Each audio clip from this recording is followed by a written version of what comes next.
اعوذ باللہ من الشیطان الرجیم، بسم اللہ الرحمن الرحیم۔ السلام علیکم ناظرین،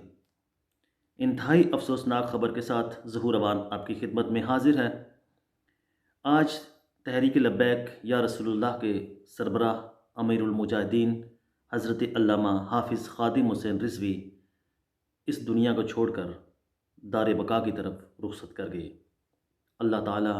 ان کو جوار رحمت میں جگہ عطا فرمائے۔ ایک بڑی شخصیت، ایک سیاسی، ایک مذہبی اور ایک سماجی، ایک بڑی شخصیت، ایک بڑا نام آج ہم میں نہیں رہا۔ حضرت علامہ حافظ خادم حسین رضوی بہت کم عرصے میں بہت بلندیوں تک پہنچے، بڑی شہرت حاصل کی، اور ان کی شہرت کی واحد وجہ صرف اور صرف ناموس رسالت کے تحفظ کے حوالے سے جو انہوں نے علم بلند کیا، وہ ہے ان کی شہرت، ان کی بے باکی، ان کی جرت اور ان کے دلیرانہ اقدامات کو پوری قوم، ان کے چاہنے والے آج سلام پیش کر رہے ہیں۔ حضرت علامہ حافظ خادم حسین رضوی ایک مجدد، ایک عالم، ایک فاضل اور اردو، فارسی، عربی پر مکمل عبور رکھنے والے ایک باعمل شخصیت تھے۔ ان کے چلے جانے کے بعد ایک بہت بڑا خلا پیدا ہو گیا، لیکن حضرت خادم حسین رضوی نے اپنی مختصر سی زندگی کے اندر جو کردار ادا کیا وہ تاریخ کا ایک روشن باب ہے۔ آپ نے ناموس رسالت صلی اللہ علیہ وآلہ وسلم کے تحفظ کے لیے اپنی جان کو ہتھیلی پر رکھا، اور ایک بار نہیں، یکے بعد دیگرے آپ باہر نکلے، لوگوں کو باہر نکالا، اور طاغوتی قوتوں کے سامنے سینہ سپر ہو کر کھڑے ہو گئے۔ ہر قسم کی دھونس دھمکیوں کے باوجود بابا جی خادم حسین رضوی صاحب نے اپنی مجاہدانہ کردار ادا کیا اور فرنٹ فٹ کے اوپر لڑے۔ حالانکہ دنیا جانتی ہے کہ حضرت خادم حسین رضوی علیل بھی تھے اور اپاہج بھی تھے، ویل چیئر پر تشریف لاتے تھے، لیکن اس کے باوجود ان کے جملوں کی کاٹ، ان کی جو خطابات کا جو انداز تھا، وہ لوگوں کے اندر جوش اور ولولہ برپا کر دیتا تھا۔ ایک ایسا جوش، ایک ایسا ولولہ کہ جو ان کے چاہنے والے تھے، جو ان کے معتقدین تھے،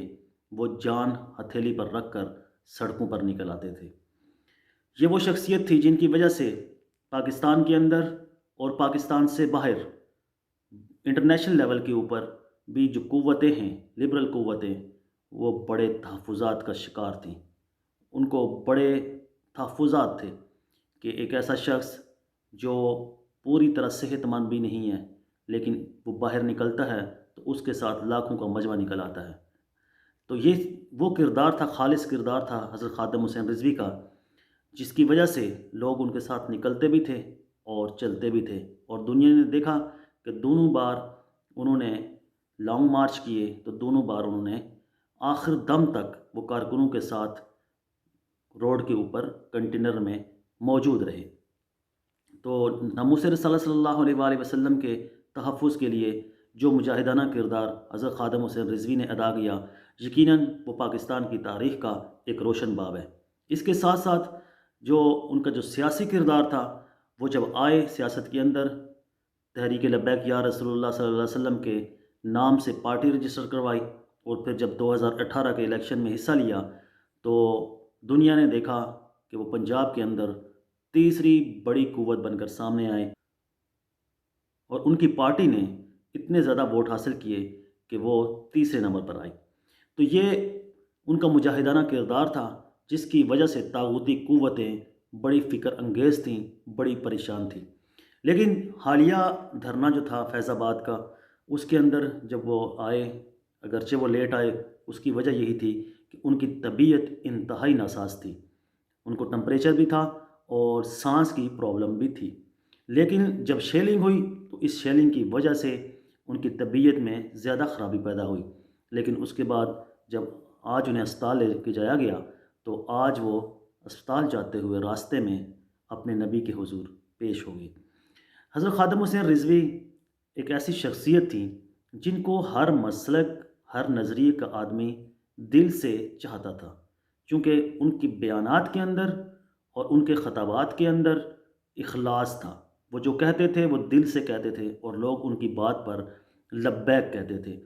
پاکستان کے اندر لبیک کا جو نعرہ ہے یہ حضرت خاتم حسین رضوی کی دین ہے، اور آج چپے چپے کے اوپر جب لبیک یا رسول اللہ کا نعرہ لگتا ہے تو حضرت خاتم حسین رضوی کی یاد آتی ہے، اور یہ نعرہ جب تک لگتا رہے گا حضرت خاتم حسین رضوی کی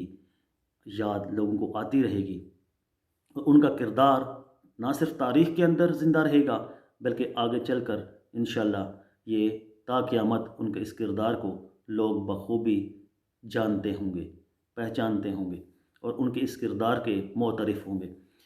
حضرت خاتم حسین رضوی ہم میں نہیں رہے، وہ چلے گئے، لیکن انہوں نے اپنی مختصر زندگی کے اندر جو کردار ادا کیا تحفظ ناموس رسالت کے حوالے سے، اس کی جتنی بھی تعریف کی جائے وہ کم ہے۔ یہ کم دیکھنے میں آیا ہے کہ اس طرح کسی نے تحفظ ناموس رسالت کے اوپر اپنی جان کو ہتھیلی پہ رکھ کر اس طرح کا خطرہ مول لے کر وہ باہر نکلا ہو اور وہ لڑ پڑا ہو ایک نظام کے ساتھ۔ تو مجھے امید ہے کہ ان کے چاہنے والوں میں سے، ان کے شاگردوں میں سے، اور یا ان کی اولاد میں سے کوئی ضرور آگے آئے گا جو ان کی جگہ پہ یہ تحفظ ناموس رسالت صلی اللہ علیہ وسلم کے جو کردار ہے اس کو آگے لے کر چلے گا۔ لیکن ظاہر ہے خادم حسین رضوی دوبارہ نہیں آئیں گے، وہ اب ہم میں نہیں رہے۔ آج میں ان کے چاہنے والوں کی طرف سے، اپنی طرف سے، اور امت مسلمہ کی طرف سے ناموس رسالت صلی اللہ علیہ وآلہ وسلم کے اوپر جو خادم حسین رضوی صاحب نے پہرا دیا اس کے اوپر ہم سب آج انہیں سلیوٹ پیش کرتے ہیں۔ ہم دعا گو ہیں اللہ رب العزت ان کی کامل بخشش اور مغفرت فرمائے اور انہیں مقام علیین میں جگہ عطا فرمائے۔ لیکن اس کے ساتھ ساتھ ایک بات میں یہ بھی عرض کرتا چلوں کہ چند دن پہلے حضرت خادم حسین رضوی کا ایک کلپ سوشل میڈیا کے اوپر گردش کر رہا تھا، اور جس کے اندر وہ کہہ رہے تھے کہ میں بتا دوں کہ مجھے فیض آباد کس نے بھیجا تھا۔ خدشہ یہی ہے کہ کہیں ایسے بیانات کی بھینٹ حضرت خادم حسین رضوی کو نہ چڑھا دیا گیا ہو، چونکہ پاکستان کے اندر ہم نے دیکھا ہے کہ لوگوں کو کس طرح استعمال کیا گیا اور کس طرح پھر ان کو نشانہ بنایا گیا۔ ہمارے سامنے بے شمار اس طرح کی مثالیں ہیں، لیکن مجھے یہی امید ہے کہ حضرت خادم حسین رضوی کی جو موت ہے اس کی تحقیقات بھی ہوں گی کہ ان کو کیا وہ واقعی طبعی موت مرے ہیں یا پھر کوئی حادثاتی موت یا پھر واقعاتی موت۔ یہ ایک سوالیہ نشان ہے۔ اللہ کرے کہ اس کی بھی تہہ تک پہنچا جائے اور ان کے لواحقین کی طرف سے یہ مطالبہ بھی سامنے آئے کہ ان کی جو موت ہے اس کے پیچھے کیا کوئی خفیہ ہاتھ تو کار فرما نہیں تھا، چونکہ ایک ایسا شخص جو نہ صرف ایک شخص تھا بلکہ اس کے ساتھ کروڑوں دل دھڑکتے تھے، آج اس شخص کو ہم سے جدا کر لیا گیا۔ اللہ پاک ان کی کامل بخشش اور مغفرت فرمائے اور ان کے چاہنے والوں کو اور ان کے لواحقین کو صبر جمیل عطا فرمائے۔